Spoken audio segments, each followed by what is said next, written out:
ចានេះខ្ញុំប៉ាសុខេងសូមជម្រាបសួរប្រិមត្តជាទីមេត្រីហើយសូមស្វាគមន៍លោកអ្នកនាងមកកាន់ podcast សប្តាហ៍ទី1នៃខែឧសភាឆ្នាំ2026នេះថ្ងៃនេះវត្តមានមិនមែនមានតែនាងខ្ញុំប៉ាសុខេងនិងលោកងួនទៀងទេចានាងខ្ញុំនិយមហៅគាត់ថាពូទៀងចាអញ្ចឹងមានវត្តមានរបស់អ៊ំសុខនផងដែរហើយយើងមានប្រធានបទមួយចំនួនដែលនឹងលើកឡើងហើយចាជម្រាបសួរពូហើយនិងអ៊ំចាបាទជំរាបសួរសុខេងហើយក៏សូមជម្រាបសួរប្រិយមិត្ត VOD ផងដែរហ្នឹងហើយថ្ងៃនេះគឺជាការចាប់ផ្ដើមដំបូងនៃ podcast របស់ VOD ហើយយើងរីករាយធ្វើការចែករំលែកនៅព័ត៌មាននិងទស្សនៈពីនេះពីនោះមួយចំនួនជូនលោកនាង VOD ជាទីស្ដាប់ហើយសុខេងហើយអំខនខ្ញុំថាខ្ញុំចង់លើកយកពីព័ត៌មានឬក៏ចំណុចខ្លះដែលពាក់ព័ន្ធទៅនឹងដំណើរក្តីលោកកឹមសុខារឿងហ៊ុយវ៉ាន់ផេហើយរឿងសិលធម៌នយោបាយរឿងក្មេងទំនើងរឿងទិវាសារព័ត៌មានហើយនឹងបញ្ហាមួយចំនួនផ្សេងៗទៀតចង់លើកយកមកជជែកនិងចែកម្លែកប្រិយមិត្ត VOD របស់យើង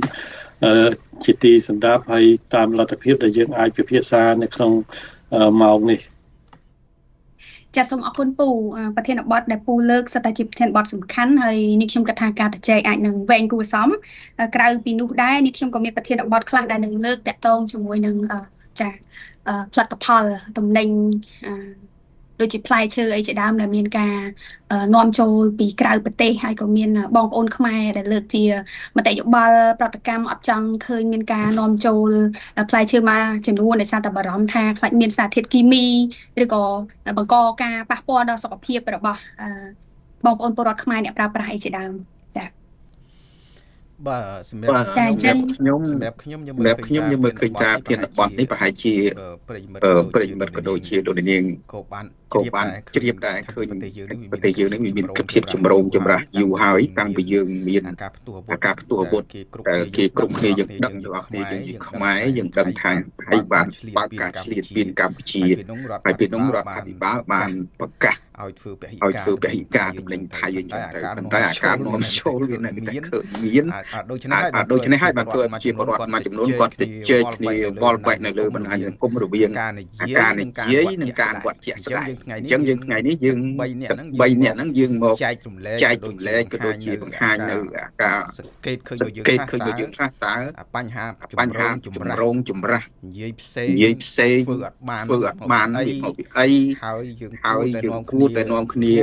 រួមគ្នាទៅម៉េចដើម្បីបង្ហាញស្អីដែលរដ្ឋាភិបាលបានប្រកាសហ្នឹងវាពិតជាផ្ដល់ព័ត៌មានពិតទៅដល់ប្រជាពលរដ្ឋអញ្ចឹងសូមបុគ្គលទូស្ទីនេះទៅកាន់សុខេចាសូមអរគុណអ៊ំមែនតើទៅនាងខ្ញុំបានតាមដានព័ត៌មានរឿងផលិតផលនាំចូលរឿងផ្លែឈើអីនោះនៅលើបណ្ដាញសង្គមហើយយើងក៏ឃើញមានមតិមួយចំនួនមានការលើកឡើងថាផ្លែឈើអីទាំងអស់ហ្នឹងនៅពេលដែលនាំចូលមកពួកគាត់បារម្ភថារ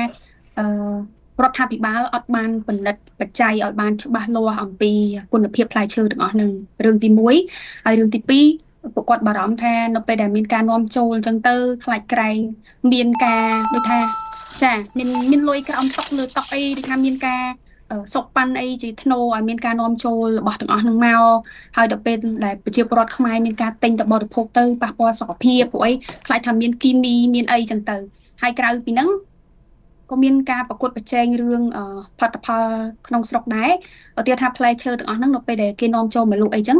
តម្លៃវាអាចនឹងទាបជាងផលិតផលក្នុងស្រុកដែលដាំដោយបងប្អូនពលរដ្ឋខ្មែរជាដើមអញ្ចឹងទៅ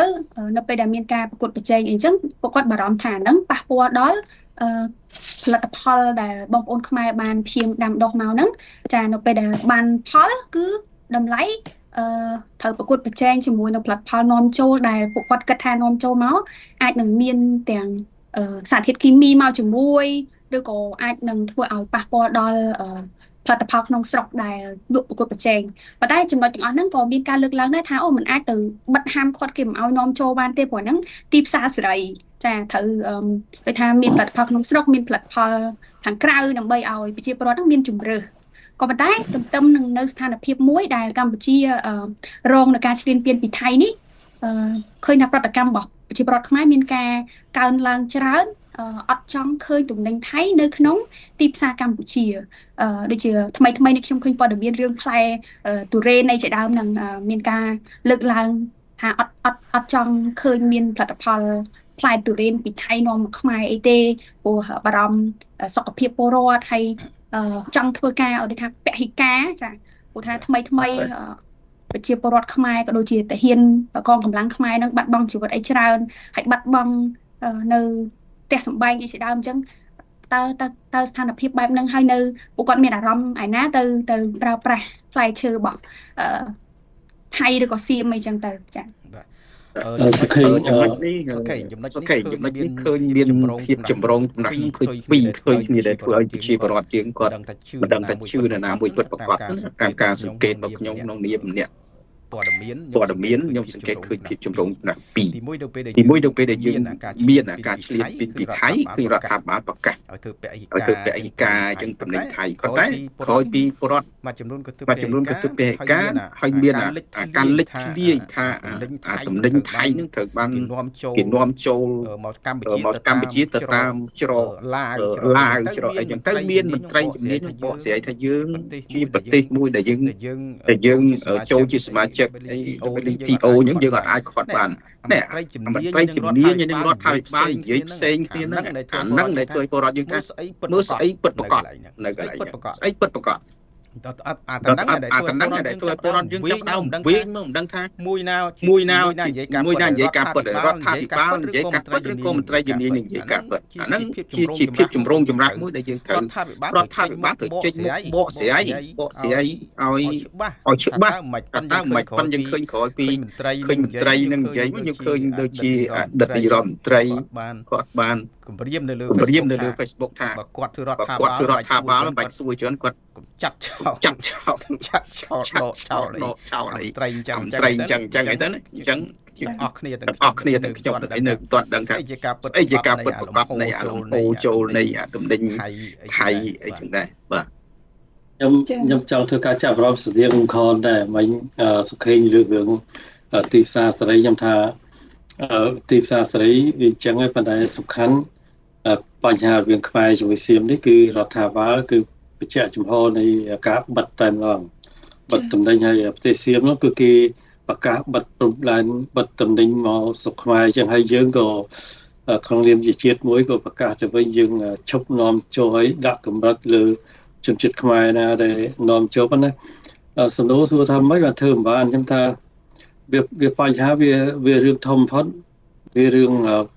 ប្រព័ន្ធដឹកនាំនឹងវាពាក់ព័ន្ធនឹងអំពើពុករលួយរបៀបនៃការគ្រប់គ្រងហ្នឹងគឺ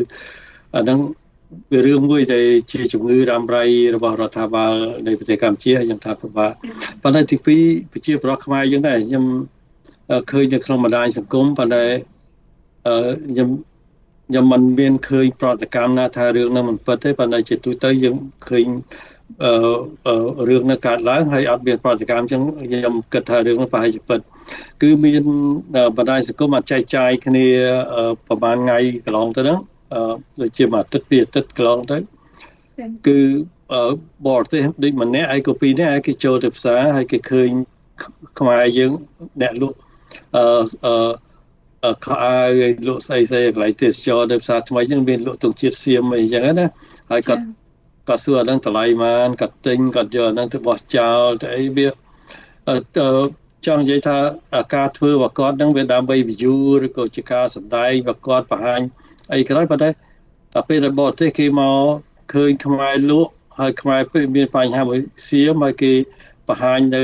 ប្រតិកម្មអីចឹងយើងវាពិបាកទទួលយកដែរណាក្នុងនាមជនជាតិខ្មែរប៉ុន្តែអញ្ចឹងបាទខ្ញុំលើករឿងហ្នឹងខ្ញុំចង់ចេះវារឿងវាពីរទីមួយរដ្ឋាភិបាលគឺអត់ដែរធ្វើអីមួយឲ្យចំហខ្លួនឯងអញ្ចឹងធ្វើឲ្យបានជាក់លាក់នៅស្អីជាសេចក្តីសម្រេចរបស់ខ្លួនឯងអាហ្នឹងគឺពិបាកហើយអាការធ្វើដដែលបែបហ្នឹងធ្វើឲ្យប្រជាពលរដ្ឋពិបាកជឿទុកចិត្តប៉ុន្តែចំណុចទី2ប្រជាពលរដ្ឋខ្មែរខ្លះហ្នឹងដូចថារឿងលុយកាក់ពីណាក៏ត្រូវការដែរប៉ុន្តែជួនកាលយើងបរិច្ចាគបន្តិចបន្តួចដើម្បីសង្គមឧទាហរណ៍យើងមានតែបរិច្ចាគលុយកាក់អីគ្រាន់តែយើងអត់លក់របស់ប្រទេសហ្នឹងដើម្បី សម្ដែងទៅការចូលរួមជាមួយរដ្ឋាភិបាលសម្ដែងទៅការចូលរួមជាមួយពលរដ្ឋយើងទាំងមូលដែលប្រកាសថាធ្វើពហិការហ្នឹងអាហ្នឹងបើយើងតាំងចិត្តថាធ្វើចឹងដល់គ្នាណាយើងចូលរួមហើយដូចទង់ជាតិមួយឯងចំណេញប្រមាណហើយប៉ុន្តែបកទៅវិញរឿងពហិការតំណែងសៀមខ្មែរនេះខ្ញុំថាពិបាកទប់ហើយខ្ញុំថាអ្នកដែលនាំចូលភាគច្រើនសិតតែមានខ្សែបើមិនខ្សែតូចក៏ខ្សែធំហើយបើមិនខ្សែធំក៏ខ្សែតូចហើយចឹងទៅវាជាឱកាសនៃការរកលុយហើយចឹងទៅគឺពិបាកទប់អានឹងខ្ញុំថាពិបាកទប់ហើយកាលណាយើងនៅតែអញ្ចឹងទេវាយើងមិនត្រូវតែបាត់ដីមិនត្រូវតែគេមើងងាយទេគេ deal យើងនឹងជាជនជាតិមួយឲ្យរបៀបនេះខ្ញុំនិយាយជ្រុលទេរបៀបដូចថាជាសត្វមួយដែលគេបោះបាយបដុំទៅលើដីទៅនាំគ្នាដេញតបាក់ដេញអីចឹងណាអញ្ចឹងគេប្រាប់កម្រិតគេអញ្ចឹងហើយខ្ញុំ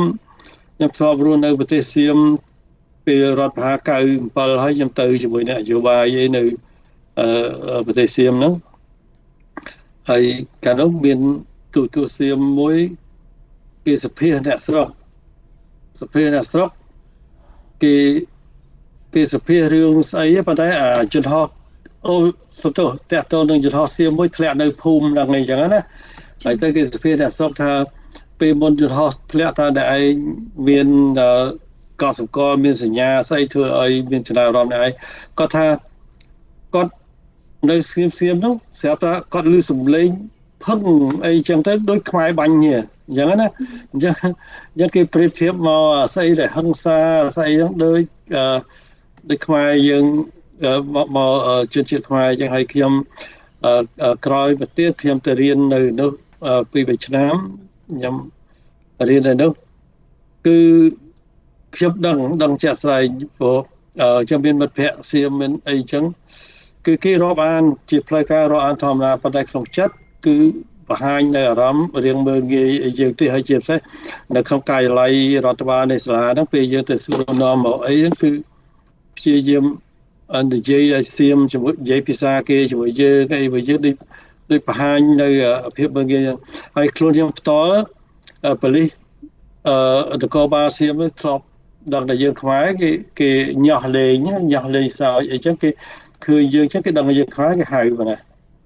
ហៅមកអីចឹងទៅគេសុំមើល passport សុំអីចឹងទៅឲ្យខ្ញុំធ្លាប់គ្រូប្រាប់ក្នុងសាលាថាកាលណាគេសុំមើលទៅសួរគេតែឯងមិនបាច់សុំមើលអីចឹងទៅគឺយើងសួរនាំអីចឹងទៅក៏គេមកពី3នាក់មកគេរបៀបសន្លត់អីសួរនាំឲ្យយើងដល់ពេលយើងហៅមិត្តភ័ក្តិហៅអីមកអីចឹងទៅក៏គេដកថយទៅវិញគេសើចលេងធម្មតាអញ្ចឹងគេរបៀបដូចញាស់លេងតាំងតែយើងខ្មែរអញ្ចឹងវាការនិយាយបែបនេះมันលើកតម្កើងឲ្យมันជំរុញឲ្យមានការរើសអើងនេះប៉ុន្តែគ្រាន់ថាយើងត្រូវដឹងថាខ្លួនយើងនៅតារាជាជនជាតិមួយហើយស្ថានភាពយើងនៅតារារូបភាពយើងនៅតារាហើយអ្នកចិត្តខាងគេមើលមកយើងមិនដូច្នេះយើងត្រូវខំខ្លួនយើងអាហ្នឹងអញ្ចឹងចំណុចមួយទៀតខ្ញុំនៅក្នុងសមាជិកនៃក្រុមការងារគណៈកម្មការសិទ្ធិមនុស្សជាតិនៃប្រទេសផ្សេងៗនៅអាស៊ានហ្នឹងហើយខ្ញុំនៅក្នុងក្រុមការងារគណៈកម្មការសិទ្ធិមនុស្សជាតិរបស់ប្រទេសកម្ពុជាហើយខ្ញុំទៅចូលរួមប្រជុំនៅទីក្រុងបាងកកមានម្ដងពេលយើងចប់ប្រជុំល្ងាចហ្នឹងយើងដើរចេញពីប្រជុំទៅញ៉ាំបាយល្ងាចអញ្ចឹងទៅហើយជនជាតិហ្វីលីពីនហ្នឹងគាត់ជាអ្នកស្របស្រួលប្រជុំអីចឹងហើយក៏ឃើញអ្នកសំទាននៅកន្លែងគល់ស្ពានណាគេនៅទីក្រុងបាងកកគេមានស្ពានឆ្លងកាត់ថ្នល់អីចឹងហើយគាត់ឃើញស្ពានចឹងគាត់ប្រាប់សហការីខ្ញុំម្នាក់ដែលទៅជាមួយខ្ញុំគាត់ថានៅឯងយកលុយទៅជូនគាត់ខ្លះទៅនំខ្មែរហើយខ្ញុំយើងលឺអញ្ចឹងយើងចង់ខឹងគេណាហើយដល់ពេលយើងដើរមកដល់កន្លែងហ្នឹងយើងសួរទៅខ្មែរមែនអញ្ចឹងវារូបភាពជនជាតិយើងវាទៀបមែនសម្រាប់ខ្ញុំថាមិនមែនតែសៀមទេសូម្បីតែប្រទេសជាច្រើននៅអាស៊ាននេះក៏គេមើលមកថាខ្មែរយើងវានៅក្នុងកម្រិតទៀបហើយពេលដែលនិយាយរឿងហ្នឹងខ្ញុំនឹកឃើញនៅក្នុងប្រវត្តិសាស្ត្របងប្អូនអានសភៅមហាវីរបុរសខ្មែររឿងប្រវត្តិសាស្ត្រឬក៏ត្រឹងងារនៅក្នុងឆ្នាំ1835ស្ដេចសៀមទៅសេលិខិតមកមេតបសៀមនៅ ស្រុកខ្មែរហ្នឹងថាត្រូវតែបរិញ្ញាជនជាតិខ្មែរឲ្យស្គាល់វប្បធម៌ជាតិលឿនហើយប៉ុន្តែសុំទៅមិនសាច់សៀមទេសាច់យួនទៅសេលិខិតមកមេតបយួនណាហើយគេហៅជនជាតិខ្មែរហ្នឹងគេហៅថាជាជនជាតិជាជនថោកទាបគេចង់និយាយថាយើងវាមិនស៊ីវិល័យมันវានៅក្នុងកម្រិតអន់ថយមួយអីចឹងទៅហើយនៅក្នុងលិខិតហ្នឹងគេឲ្យមេតបគេបរៀនខ្មែរពីចេះទុកដាក់ស្រូវធ្វើចម្រុកធ្វើអីណាណីប៉ុន្តែខ្ញុំពិតបណ្ដាសូមអ្នកប្រវត្តិសាស្ត្រជួយកែអំពីប៉ុន្តែខ្ញុំចេះនឹកឃើញរឿងហ្នឹងវាភ្ជាប់មករហូតដល់ពេលបច្ចុប្បន្ននេះគឺយើងវាជាប្រទេសមួយដែលអត់មានស្តង់ដារទេស្អីក៏ញ៉ៃស្អីក៏មានស្តង់ដារឧទាហរណ៍អ្នកខ្លះហ្នឹងគ្មានអាជីពគ្មាន license ជាគ្រូពេទ្យទេប៉ុន្តែគាត់បើកលក់ថ្នាំឬក៏គាត់លក់ថ្នាំព្យាបាលនេះព្យាបាលនោះតាមអនឡាញអីវាដូចអត់មានស្តង់ដារហ្មងអញ្ចឹងវាជាសង្គមមួយអនាធិបតេយ្យណាធ្វើអីធ្វើទៅវាដូចហើយច្បាប់មានដូចថាអ្នកឯងគ្មាន license ជាវិជ្ជបណ្ឌិតមានអីចឹងអ្នកឯងមិនអាចលក់ថ្នាំពេទ្យមិនអាចអីប៉ុន្តែគឺអនាធិបតេយ្យអ្នកបើកលក់ថ្នាំពេទ្យអីទៅបង់លុយទៅគ្រូពេទ្យណាយកតែផ្លាកហ្នឹងមកព្យួរអីចឹងទៅយកសញ្ញាបត្រពេទ្យមកព្យួរទៅគ្រូពេទ្យហ្នឹងទៅគឺឈរលក់អីចឹងអញ្ចឹងគឺអំពើពុករលួយហ្នឹងវាធ្វើឲ្យសង្គមនោះអនាធិបតេយ្យហើយចុងក្រោយអ្នកគ្រោះថ្នាក់គឺប្រជាពលរដ្ឋហើយខ្ញុំសុំទោសខ្ញុំនិយាយវែងទេបើខ្ញុំលើករឿងពេទ្យរឿងអីហ្នឹងឧទាហរណ៍យើងនៅខ្មែរយើងច្រើនទៅវៀតណាមទៅពេទ្យវៀតណាមមកពេទ្យសៀមក៏មិនតាន់មានរឿងជាមួយគ្នាទៅពេទ្យសិង្ហបុរីទៅអីចឹងហើយខ្ញុំក៏មានបទពិសោធន៍ហ្នឹងនាំបងប្អូនឪពុកម្ដាយទៅសិង្ហបុរីទៅសៀមទៅអីចឹងហើយរហូតដល់ខ្ញុំនៅអាមេរិកនេះសូម្បីតែគិលានុបដ្ឋាយិកាឬក៏ជំនួយការដុកទ័រជំនួយការពេទ្យពេលយើងសួរថាតើអាការៈប្រាយខ្ញុំអាការៈបងខ្ញុំហ្នឹងវាយ៉ាងម៉េចហើយថ្នាំនេះយើងអាចបន្ថយពាក់កណ្ដាលបានទេគេអត់ឆ្លើយទេគេចាំសួរដុកទ័រឲ្យដុកទ័រអ្នកឆ្លើយព្រោះរឿងវិនិច្ឆ័យពាក់ព័ន្ធនឹងថ្នាំនិងសុខភាពនេះគឺមានតែដុកទ័រទេហើយយើងនៅក្នុងស្រុកខ្មែរខ្ញុំខ្លួនឯងខ្ញុំទៅពេទ្យទៅអញ្ចឹងស្រាប់ពេទ្យមួយនៅជិតសាលាទូរស័ព្ទព្រៃគាត់មើលអីចឹងទៅក៏ឲ្យថ្នាំខ្ញុំ2មុខថាប្រពន្ធមកពុទ្ធថាមិនគឺមិនថែម2មុខអីទៀតគាត់ក៏ថែម2មុខនឹងឲ្យមកតាមប្រពន្ធហើយខ្ញុំចេះឆ្ងល់ប្រពន្ធអត់រៀនទេហើយបើបានអ្នករៀនហ្នឹងទៅតាមប្រពន្ធឲ្យមកខ្ញុំក៏មកទៅឲ្យបងលុយគាត់អីចឹងគាត់យកមកទៅអត់លេបមកចោលមកព្រោះមានន័យថាពេទ្យនឹងអត់ទទួលក៏ត្រូវវិជ្ជាជីវៈខ្លួនដែរសុំទោសរៀបចាក់ប្រធានបទនេះប៉ុន្តែខ្ញុំថាវាជាឱកាសនៃការចែកម្លែកបាទខ្ញុំចាប់អារម្មណ៍មួយសកេងក្រោយពីសកេងឯងលើកឡើងពីបញ្ហាទុរេនហ្នឹងឃើញក្រោយពីមានជាប្រវត្តិអីប្រតិកម្មអញ្ចឹងឃើញអាញាធមមូលដ្ឋានគេបានចេញសេចក្តីបំភ្លឺអញ្ចឹងទៅគេថាគេបានចាត់មន្ត្រីជំនាញចុះស៊ើបអង្កេតចុះអីអញ្ចឹងទៅហើយគេឆ្លើយថាអូចេះមួយចុះពីអញ្ចឹងទៅជាការកត់សម្គាល់របស់ខ្ញុំការបកស្រាយជាផ្នែកមួយដើម្បីបញ្យល់ទៅដល់មតិពលរដ្ឋដែលបានលើកឡើងថាគាត់ដើម្បីឲ្យគាត់អស់ចម្ងល់ប៉ុន្តែសួរថាជាជំនឿវិញបើយើងមើលប្រព័ន្ធដឹកនាំជាជំនឿវិញសួរថាតើមូលដ្ឋានមួយដែលមានកំហុសតែធ្វើឲ្យពលរដ្ឋចាប់ដើមឆ្ងល់ហើយមន្ត្រីខ្លួនឯងក្នុងដែនសមត្ថកិច្ចគ្រប់គ្រងនោះទៅស៊ើបអង្កេតខ្លួនឯងបកស្រាយខ្លួនឯងអាហ្នឹងដែលសួរថាតើពលរដ្ឋគាត់ជឿកម្រិតណា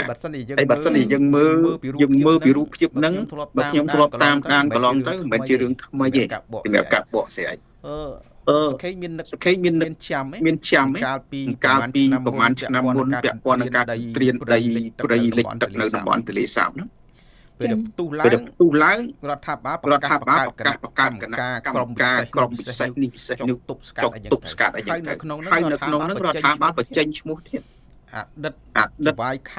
ខេត្តកំពង់ឆ្នាំងលោកច័ន្ទឌឿនជាប់ពាក់ព័ន្ធស៊ើបអង្កេតចុះឡើងដោះបន្ទុកជាអត់មានទោសអ្វីទេឃើញមន្ត្រីមួយចំនួនទៅចាប់យកទៅផ្ដន់ទាទោសទៅកាត់ទោសជាដើមហើយដោយឡែកទៀតថាមកដល់ពេលហ្នឹងល្មើសនៅទន្លេសាបហ្នឹងបានទេបើតាមព័ត៌មានផ្សាយបន្តមកគឺ អត់បាត់ទេបាទរួមទាំងអាបត់ល្មើសនេសាទដែលនៅតែមានបរដ្ឋគូមិនលើកឡើងជាហោហែដោយឡែកបញ្ហាដីធ្លីប្រហែលឆ្នាំមុនដូចគ្នារហូតដល់ពីអតីតរដ្ឋមន្ត្រីក្រសួងមហាផ្ទៃនិយាយខ្លួនឯងផ្ទាល់មកពេលមានការត្រៀនដីអីនៅខេត្តដូចជាមណ្ឌលគិរីចឹងល្បីខ្លាំងបានបង្កើតគណៈកម្មការចុះទៅស៊ើបអង្កេតទៅស្រាវជ្រាវទៅហើយទីបំផុតរអ្នកនៅក្រោយនៃការរំលោភនោះអត់ឃើញរហូតដល់រដ្ឋមន្ត្រីក្រសួងមហាផ្ទៃនឹងគាត់ធ្លាប់និយាយថាគាត់ទេជាអ្នករងគ្រោះនៃការទម្លាយអញ្ចឹងមានន័យថាម៉េចមានន័យថាពាន់នឹងវាអត់មានអប្រព័ន្ធសម្រាប់ទប់ស្កាត់ទេវាទាល់តែរឿងផ្ទុះឡើងទៅបង្កើតក្រុមអីទៅចុះស៊ើបអង្កេតទៅអញ្ចឹងសួរតែក្រសួងនានាមួយចំនួនដែលបង្កើតមកនោះបង្កើតធ្វើម៉េចបង្កើតដើម្បីទប់ស្កាត់ឬក៏បង្កើតគាត់ចាំដល់មានព្រឹត្តិការណ៍អីពីប្រជាពលរដ្ឋរិះគន់លើបណ្ដាញសង្គមអីហើយបានទៅនាំគ្នាទៅបង្កើតនេះបង្កើតនោះទៅបកស្រាយអាហ្នឹងជាចំណុចមួយទៀតដែលប្រជាពលរដ្ឋគាត់នៅតែចោតស៊ូនេះថាប្រកាសនៃការដឹកនាំយល់របៀបម៉េចចំណុចហ្នឹងណាហ្នឹងហើយអាហ្នឹងវាសិតតែភាពចម្រុងចម្រាស់ទាំងអស់មិនមែនទំនួលខ្លាយទៅរៀនមិននេះវាកើតឡើងច្រើនឆ្នាំហើយកើតឡើងច្រើនរួមទាំងការផ្សព្វផ្សាយផ្សេងទៀតដែលរដ្ឋាភិបាលបានលើកឡើងវាស្ថិតទៅក្នុងមន្ទិលរបស់ប្រជាពលរដ្ឋហើយបើសិនជាយើងមើលពីទៀងលើកឡើងមុនមិញនិយាយពីរឿងយុត្តិធម៌សង្គមនេះយើងតិចទៀតយើងទៅនិយាយតែរឿងនឹងវាកើតចម្រុះគ្នាហ្មងក្នុងប្រព័ន្ធហ្នឹងហើយសម្រាប់ខ្ញុំកត់សម្គាល់អញ្ចេះទេខ្ញុំធ្លាប់សភាជាមួយមន្ត្រីជំនាញជាមួយនឹងបញ្ញវន្តជាមួយសាស្ត្រាចារ្យឲ្យយើងកត់សម្គាល់ចំណុចមួយពីរដែលសំខាន់គាត់ថានៅក្នុងដើម្បីយើងមើលការអនុវត្តច្បាប់ត្រូវមិនត្រឹមត្រូវគាត់ថាឲ្យយើងទៅគិតពីប្រភពដើមអ្នកណាអ្នកបង្កើតច្បាប់ហ្នឹងហើយបង្កើតច្បាប់ហ្នឹងបង្កើតនៅពីណាបើសិនជាបង្កើតច្បាប់ហ្នឹងអ្នកបង្កើតច្បាប់អ្នកអនុវត្តច្បាប់ក្រុមតែមួយអាហ្នឹងច្បាប់ហ្នឹងវាអត់មានសិទ្ធិភាពសម្រាប់ក្រុមដទៃទៀតទេអញ្ចឹងគាត់បញ្យល់យ៉ាងពាក្យខ្មែរយើងនិយាយទៅមិនថាផឹកទឹក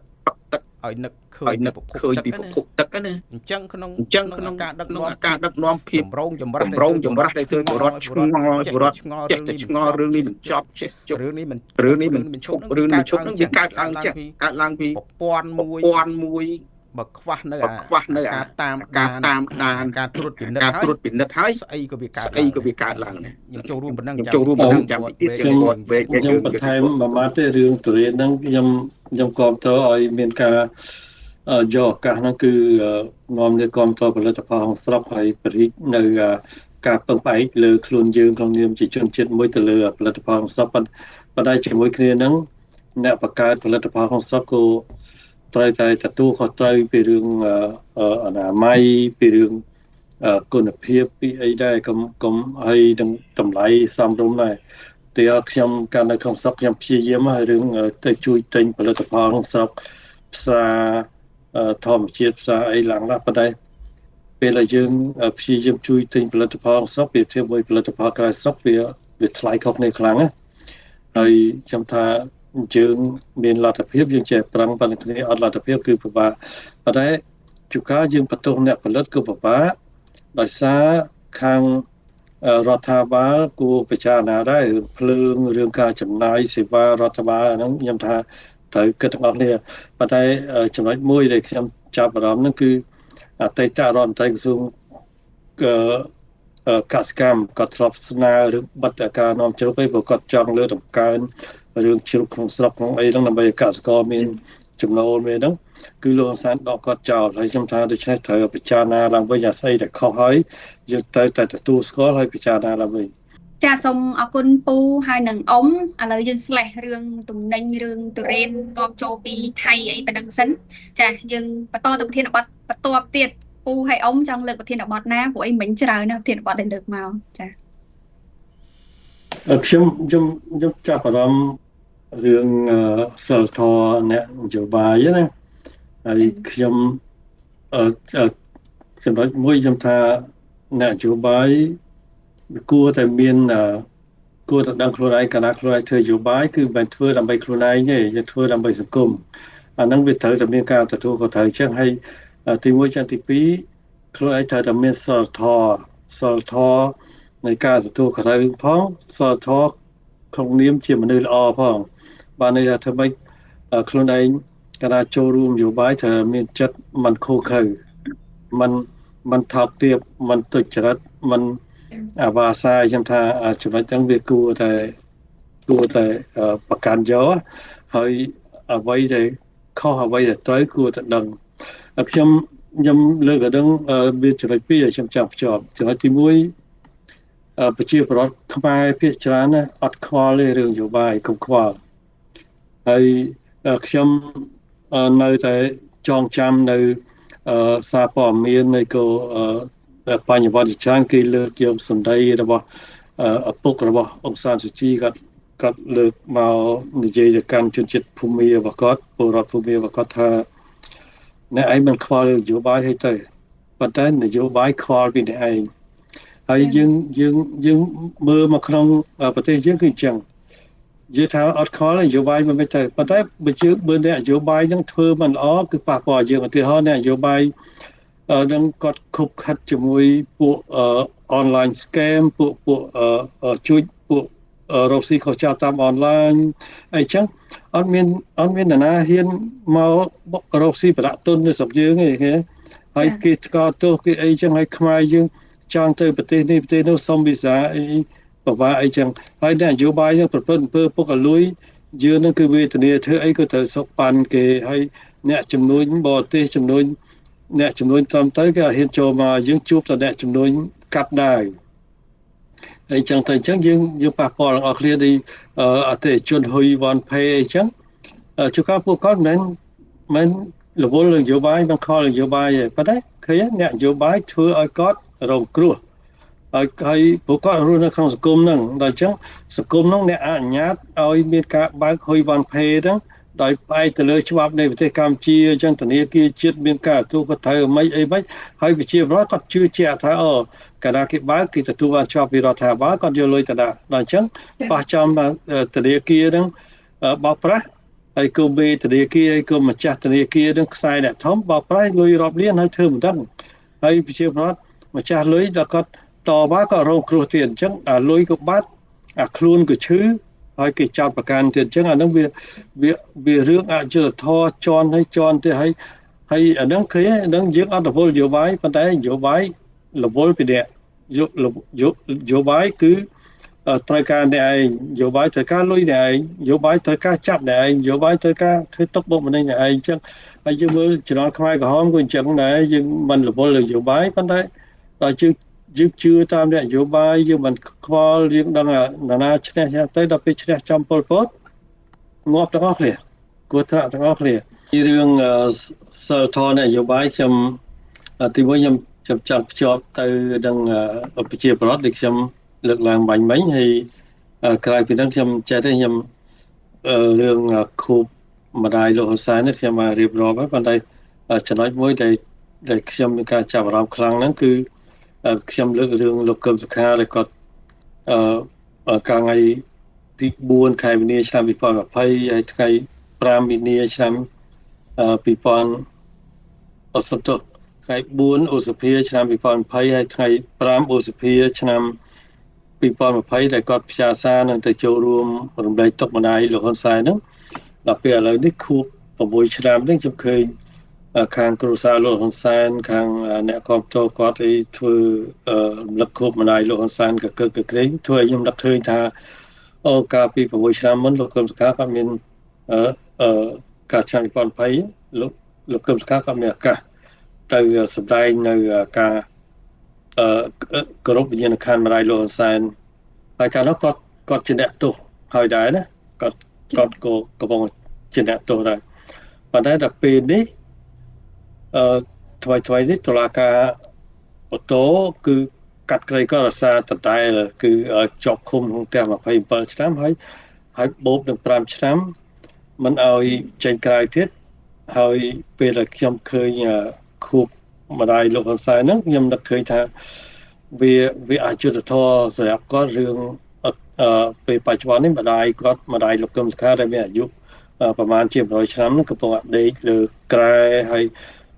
សង្ឃឹមថាបានជួបកូនចុងក្រោយហើយលោកហ៊ុនសែនគាត់ដាច់ចិត្តមិនអនុញ្ញាតឲ្យលោកកឹមសុខាមានឱកាសនៃការទៅជួបម្ដាយដែលកំពុងតែឈឺហើយជរាអាយុ100ជាងហើយណាខ្ញុំថាអាហ្នឹងវាជាសីលធម៌មួយដែរសម្រាប់នយោបាយចាសូមអរគុណពូហើយចំណែកអ៊ំវិញអ៊ំមានអីចង់បន្ថែមលើពូចាអ៊ំចាប់អារម្មណ៍តិចពាក់ព័ន្ធជាមួយនឹង3នេះយើងឃើញទាំងអស់គ្នាឃើញទាំងរដ្ឋាភិបាលទាំងក្រសួងព័ត៌មានបានក្រើនរំលឹកអ្នកសារព័ត៌មាននឹងឲ្យប្រកាន់នៅក្រមសីលធម៌វិជ្ជាជីវៈផ្សាយព័ត៌មានពិតអញ្ចឹងទៅដើម្បីជួយបញ្ជូលក៏ជួយផ្ដល់នៅការធៀបចូលរបស់រដ្ឋាភិបាលផងរដ្ឋាភិបាលជួយការពារផលប្រយោជន៍ជាតិប្រកបដោយក្រមសីលធម៌អីលក្ខជាដើមចឹងប៉ុន្តែជាការសង្កេតរបស់ខ្ញុំឃើញសារនេះមិនមែនជាលើកទី1ទេកាលពីឆ្នាំទៅនាយរដ្ឋមន្ត្រីកម្ពុជាលោកគុណម៉ាណែតគាត់ធ្លាប់និយាយដែរនៅក្នុងទិវាអ្នកសារព័ត៌មានគាត់ធ្លាប់និយាយរហូតដល់គាត់ថាវិស័យសារព័ត៌មាននេះជាអំណាចទី4ទៅទៀតហើយដើរតួនាទីសំខាន់ក្នុងការជំរុញប្រជាធិបតេយ្យឈរលើមូលដ្ឋាននីតិរដ្ឋនឹងចំណុចទី1គាត់អាងយ៉ាងចំណុចទី2គាត់ថាអ្នកព័ត៌មានដែលហ៊ានផ្សាយការពិតនេះជាឆ្មាំដ៏មានប្រសិទ្ធភាពមួយក្នុ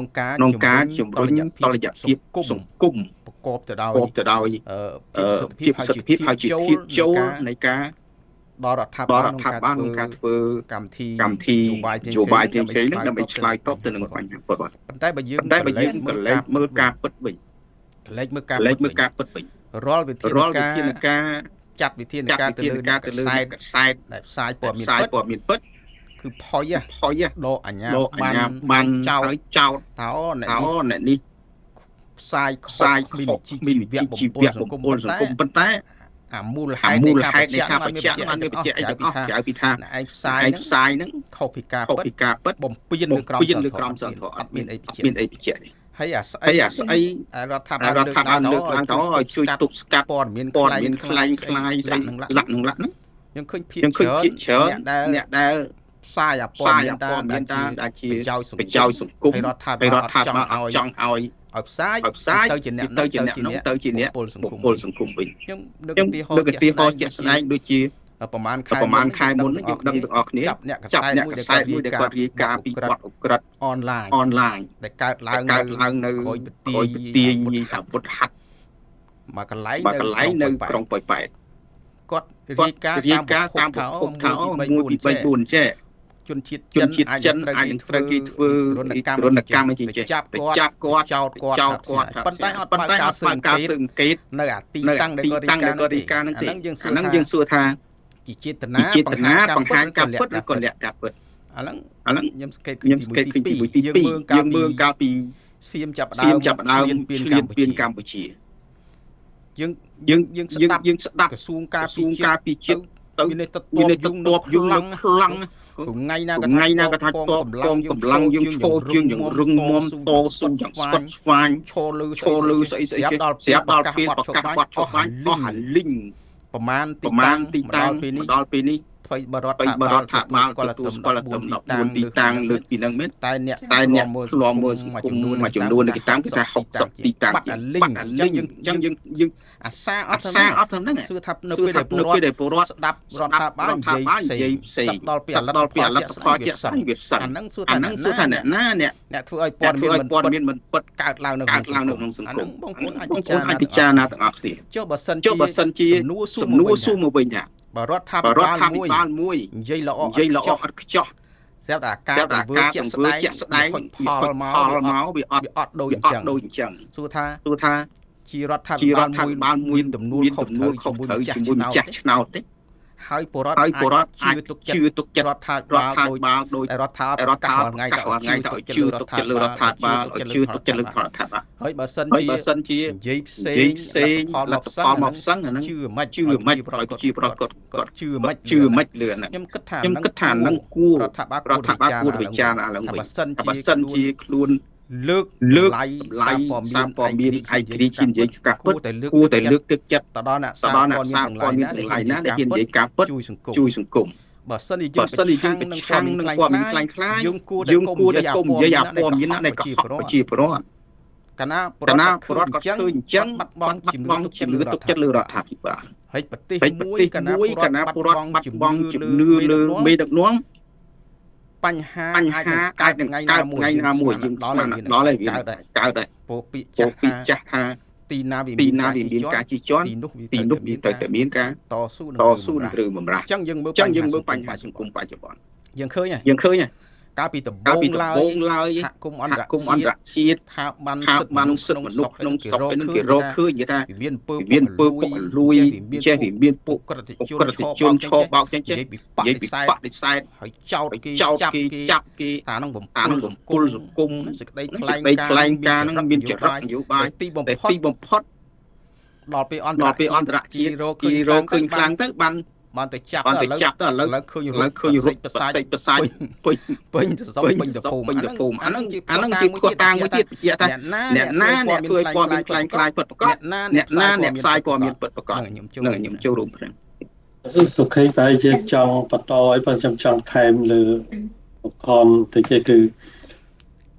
សប្តាហ៍ចឹងវាសង្គមយើងដូចខ្ញុំថាចឹងវាជាសង្គមអនាធិបតេយ្យហើយអ្នកដែលមានវិជ្ជាជីវៈពិតប្រាកដទៅជាចោតរងការចាប់ប្រកាន់នៃដោយបង្ខំលើកឡើងអញ្ចឹងប៉ុន្តែទន្ទឹមពេលគ្នាហ្នឹងក្រសួងព័ត៌មានកំពុងតែបង្កើតនៅព័ត៌មានคล้ายៗដូចកុហកប្រជាពលរដ្ឋរឿងដូចសង្គ្រាមអញ្ចឹងយើងឈ្នះហើយយើងចេះមួយចុះពីរអីឡើងណាខ្ញុំមិននិយាយពាក្យគាត់ដូច 100% ប៉ុន្តែទី1ចឹងទី2ប្រភពព័ត៌មានតែคล้ายបោកប្រាស់មកកណោទីហោដូច fresh news ទេក៏ការពាររហូតអញ្ចឹងវាទៅជាសង្គមយើងវាសង្គមកលប់ចាក់ហ្មងសង្គមផ្ទុយហើយទៅខ្ញុំមើលដូចផៃបណ្ណៈអីអញ្ចឹងគាត់មានអំណាចអីមានសិទ្ធិអីហើយមិនដឹងជាមានវិជាជីវៈសារព័ត៌មានរៀនមកពីណាអីពីណាវាអត់មានស្តង់ដារណាប៉ុន្តែនៅពេលដែលមានគាត់ទេតែមានសិទ្ធិមានលទ្ធភាពចុះដើរតាមទីតាំងសវភូមិយកព័ត៌មានអីឡើងហើយលើកជើងទៅនេះលើកជើងទៅនោះអីចឹងទៅហើយទៅខ្ញុំឃើញកាលវរៈកងទ័ពយើងទាំង18នាក់ត្រូវបានសៀមយកព្រមដល់លេខអញ្ចឹងគឺផៃបណ្ណៈមិនដឹងជាមានសិទ្ធិអំណាចអីឲ្យក៏វាអស់វាដូចមានលក្ខណៈពិសេសជាងគេក្នុងជាងអ្នកសារព័ត៌មានផ្សេងអញ្ចឹងគឺបានឡើងជាយន្តហោះជាមួយរហូតមកដល់រាជធានីភ្នំពេញអញ្ចឹងវាដូចមានន័យថារដ្ឋាភិបាលលើកតម្កើងអ្វីដែលជាអនាធិបតេយ្យអ្វីដែលជាមិនមែនជាស្តង់ដារអញ្ចឹងបានខ្ញុំធ្លាប់លើកឡើងដែលជាពលបុគ្គលលោកហ៊ុនសែននេះខ្ញុំថាបើគាត់និយាយរឿងគាត់អានឹងអួតពីរឿងគាត់អីចឹងខ្ញុំថារឿងខ្លះយើងស្របចាស់ប៉ុន្តែបើគាត់និយាយពីរឿងបញ្ហាផលប្រយោជន៍ប្រជាពលរដ្ឋផលប្រយោជន៍សង្គមខ្ញុំថាដើម្បីឲ្យត្រូវទៅនឹងស្ថានភាពជាក់ស្ដែងយើងត្រូវផ្ទុយគាត់ខ្ញុំឧទាហរណ៍គាត់ថាប្រជាពលរដ្ឋយើងមានជីវភាពជឿនលឿនហើយអញ្ចឹងយើងដឹងថាផ្ទុយទៅវិញគឺប្រជាពលរដ្ឋយើងកំពុងក្រីក្របើគាត់ថាសង្គមយើងមានយុត្តិធម៌ហើយអាហ្នឹងគឺសង្គមយើងកំពុងអយុត្តិធម៌អញ្ចឹងដើម្បីវិនិច្ឆ័យសង្គមមើលប្រសាសន៍មើលសម្ដីរបស់លោកសានហើយយើងផ្ទុយទៅត្រូវហើយសង្គមថ្ងៃវាអនាធិបតេយ្យហើយបង្កើតនៅអយុត្តិធម៌ទូទាំងប្រទេសពេញប្រទេសតែម្ដងខ្ញុំឧទាហរណ៍រឿងហ៊ុយវ៉ាន់ផេរឿងលេងនវត្រារឿងលេងចនារឿងអុកញ៉ាអីផ្សេងទៀតបង្កើតគម្រោងខ្យល់យកលុយប្រជាពលរដ្ឋរួចដល់ប្រជាពលរដ្ឋតវ៉ាអត់មានដោះស្រាយទាំងអស់រដ្ឋាភិបាលទៅធ្វើការចេះរដ្ឋាភិបាលធ្វើការចុះហើយមន្ត្រីរដ្ឋាភិបាលខ្លះដូចរឿងហ៊ុយវ៉ាន់ផេវាយគ្នាចាប់គ្នាហើយបញ្ជាក់ថាមូលហេតុដែលរារាំងមិនឲ្យតវ៉ាឬក៏ចាប់មេខ្លោងចាប់អីចឹងមកពីដល់មិនប្រឹងប្រែងទៅតុលាការមកតវ៉ាវាអត់ត្រូវរឿងអីដែរនៃព្រមទៅតុលាការវិញព្រោះតុលាការហ្នឹងរបស់គាត់ ហើយអ្នកបើកហ្នឹងគឺក្មួយគាត់ចរនមួយគាត់យើងធ្វើមិនដូចរឿងហួយវ៉ាន់ផេអញ្ចឹងអ្នកដែលរងការចោទប្រកាន់ហ្នឹងគឺតកែឬក៏ម្ចាស់ហ្នឹងសិតតែសមាជិកគ្រួសាររបស់លោកហ៊ុនសែនអញ្ចឹងតឡាការហ្នឹងគាត់គ្រប់គ្រងអញ្ចឹងពីណាទៅធ្វើមិនចេញហើយយើងនិយាយឲ្យតែរួចប៉ុន្តែផុតអ្នកដែលនិយាយហ្នឹងក៏ខ្ញុំជឿថាគាត់ដឹងថាប្រព័ន្ធនឹងយ៉ាងម៉េចហើយនៅពេលដែលគាត់រងគ្រោះគាត់នឹងរកគ្រោះសារប្រព័ន្ធហ្នឹងគាត់នឹងស្ដីរយុទ្ធធរដូចគ្នាអញ្ចឹងឧទាហរណ៍ដូចលោកហេងពៅអញ្ចឹងលោកហេងពៅពេលគាត់នៅមានអំណាចគឺចាប់ចោតចាប់ហើយមានការអីដោះស្រាយនៅតុលាការដល់ពេលទីផុតពេលគាត់មកដល់តុលាការគាត់ស្ដីតុលាការអយុត្តិធម៌ដូចតែគ្នាអញ្ចឹងបានខ្ញុំថាបើសិនជាយើងមិនទទួលស្គាល់ថាសង្គមយើងកំពុងតែមានភាពអនាធិបតេយ្យកំពុងតែកើតឡើងនៅអយុត្តិធម៌ពេញសង្គមទេគឺយើងយល់ថាគុំប៉ុណ្ណឹងល្អហើយនៅតែគ្រប់តលោកហ៊ុនសែននៅគ្រប់តអំណាចគ្រួសារគាត់អញ្ចឹងគឺយើងនៅរងគ្រោះដូចលោកកែមលីគាត់លើកឡើងអញ្ចឹងគឺពេលអ្នកឯងអត់តន់ជួបបញ្ហាអ្នកអត់មានបញ្ហាអីប៉ុន្តែមុនក្រោយគឺជួបដូចគ្នាយើងឲ្យតែរស់នៅក្នុងសង្គមនឹងប្រព័ន្ធនឹងជួបដូចគ្នាចាសូមអរគុណអ៊ំហើយនឹងពូខ្ញុំសូមថែមបន្តិចតកតងមួយភាពអវិជ្ជមានឲ្យផលការដែលឲ្យផលពីការដែលព្យាយាមរដ្ឋបិទនៅលំហសេរីភាពសារព័ត៌មានហ្នឹងវាប៉ះមិនស្ដែងតកតងរឿងពេលដែលកម្ពុជាចាកំពុងរងការឈ្លានពានពីថៃហើយមានការបាញ់បោះមានការទុកគ្រាប់អីផ្សេងធ្វើឲ្យប្រជាពលរដ្ឋធ្វើឲ្យកងទ័ពរបស់កម្ពុជារងគ្រោះហើយនៅពេលដែលសារព័ត៌មានមួយចំនួនជាពិសេសចេញពីខាងភាគីថៃភាគីសៀមចាគេផ្សាយចេញទៅគេព័ត៌មានគេតលាយជាងសារព័ត៌មានគេធំច្រើនជាងសារព័ត៌មានបរទេសជាច្រើនគេស្រង់យកអាខ្លឹមសារដោយយោងទៅលើសារព័ត៌មានរបស់ថៃអីនឹងយកទៅផ្សាយហើយពិភពលោកប្រជាពលរដ្ឋនៅប្រទេសផ្សេងគេឃើញទៅគេគិតលំអៀងអញ្ចឹងដែរគិតថាអូកម្ពុជាជាអ្នកដើមមកមានសង្គ្រាមហ្នឹងហើយខ្ញុំផ្ទាល់ខ្ញុំនៅក្រៅប្រទេសខ្ញុំបានចែកម្លែករឿងដែលកម្ពុជារងការឈ្លានពានទៅកាន់មិត្តភ័ក្តិចាចម្រុះជាតិសាសន៍មានជនជាតិស្បែកសស្បែកខ្មៅអីផ្សេងអញ្ចឹងទៅអាស៊ីអីអញ្ចឹងទៅមួយចំនួនដែលប្រទេសរបស់គាត់នៅឆ្ងាយពីព្រំដែនរបស់ខ្មែរពេលដែលខ្ញុំចែកម្លែកទៅគេថាអូគេឃើញក្នុងព័ត៌មានអត់អញ្ចឹងផងប៉ុន្តែដោយសារតែគេទុកចិត្តយើងរាប់អានយើងស្គាល់យើងគេព្យាយាមបើកចិត្តស្ដាប់យើងឲ្យយើងនឹងបញ្យល់ហើយខ្ញុំក៏យកព័ត៌មានជាភាសាខ្មែរដែលយើងមានហ្នឹងហើយព្យាយាមបកជាភាសាអង់គ្លេសបញ្យល់គេថាហ្នឹងមិនខ្លះហើយសំណួរមួយដែលគេសួរឲ្យខ្ញុំត្រូវចំណាយពេលគិតបន្តិចមុននឹងឆ្លើយគឺគេសួរខ្ញុំថាចុះបើគេចង់ដឹងព័ត៌មានជាភាសាអង់គ្លេសគេទៅរប្រភពណាដែលគេទុកចិត្តបានគេសួរសំណួរហ្នឹងមកខ្ញុំហើយពួកអីនៅពេលដែលខ្ញុំព្យាយាមបញ្យល់ហេតុការថាកម្ពុជារងការឈ្លានពានហ្នឹងគេផ្ដើមមិនគេធ្វើមិនខ្លះបានមានចំនួនបានមានការបាញ់ប្រហារហ្នឹងឡើងខ្ញុំនៅក្នុងដៃមានតែសារព័ត៌មានភាសាខ្មែរហើយខ្ញុំព្យាយាមនិយាយជាភាសាអង់គ្លេសដើម្បីគេយល់ថាវាមានរឿងអីកើតឡើងណាហើយនៅពេលដែលគេសួរសំណួរមកយើងថាចុះបើគេចង់ដឹងព័ត៌មានហ្នឹងជាភាសាអង់គ្លេសគេទៅមើលនៅណាអាណាដូចថាប្រភពណាដែលគេអាចទុកចិត្តបានអីចឹងណាចាអញ្ចឹងខ្ញុំត្រូវគិតថាប្រភពណាខ្ញុំនៅត្រូវគិតជាប្រភពជាភាសាអង់គ្លេសព្រោះពួកគាត់អត់ចេះភាសាខ្មែរទេនឹងរឿងមួយហើយរឿងទី2គឺតកតងជាមួយនឹងគេសួរយើងថាហេតុអីបានជានៅខ្មែរអត់សូវមានព័ត៌មានដូចថា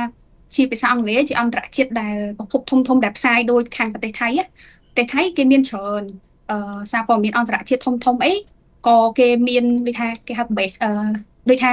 មានទីតាំងបោះទីតាំងនៅក្នុងប្រទេសហ្នឹងឬក៏មានអ្នកយកព័ត៌មានគេនៅខាងហ្នឹងពីប្រទេសធំផ្សេងចុះទៅយកនៅនឹងអីជាដើមហេតុអីបាននៅខ្មែរអត់សូវមាន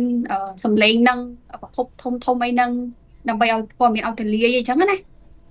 អាហ្នឹងខ្ញុំត្រូវគិតមួយទៀតថាអូខ្ញុំគួរឆ្លើយថាម៉េចព្រោះអីកន្លងទៅរដ្ឋាភិបាលខ្មែរ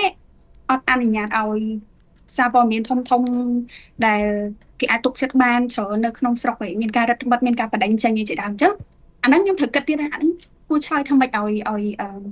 មានភាពសមរម្យពួកគាត់យល់ណាព្រោះអាការរដ្ឋបတ်នោះវាឲ្យផលចាមិនចាំយូរទេចាគឺផល